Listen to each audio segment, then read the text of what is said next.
إن هذا القرآن يهدي للتي هي أقوم ويبشر المؤمنين الذين يعملون الصالحات أن لهم أجرا كبيرا. سورة إبراهيم هۆکاری ناوندرانی بەو ناوەوە.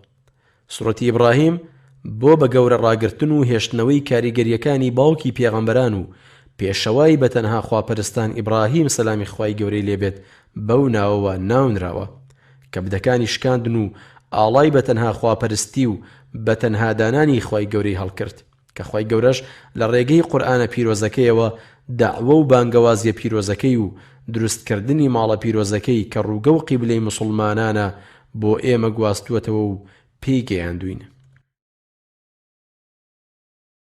پێناسەیەکی سوورەتەکە. یەکەم، سوورەتی ئیبراهیم سوورەتێکی مەککیە جگە لە ئاەتەکانی ژمارە 28 و 29 بن کە مەدەنین. دووهەم، ژمارەی ئاەتەکانی 52 ئاەتە.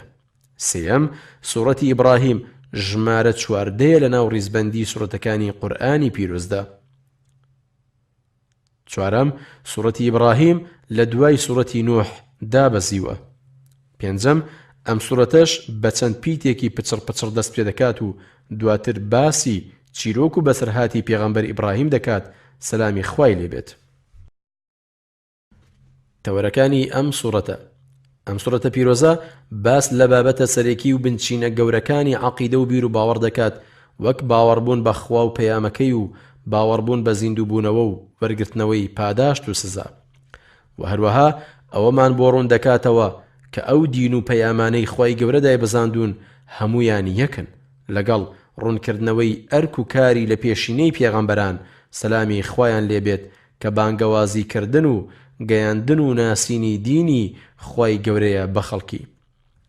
و هەر لەو سوورەتە پیرۆزەدا خوای گەورە بۆمان باسی دامەزران و جێگیربوونی ئەو کەسانە دەکات کەوا ئیمان و باوەڕێکی ڕاست و دروستیان هێناوە بە خوای گەورە لەگەڵ موژدەی چوونە ناو بەهەشتی نەبڕاوی خوای گەورە و بەختەوەربوونی هەتاهەتایی. خستنە ڕووی حاڵی ئەو کەسانەی کەوا گومڕا و بێباوەڕ و سەرگەردان بوون لەگەڵ باسکردنی ئەو چارە نووسەی کە هەیانە کە بریتیە لە چوونە ناو دۆزەخەوە بۆ هەمیشەیی.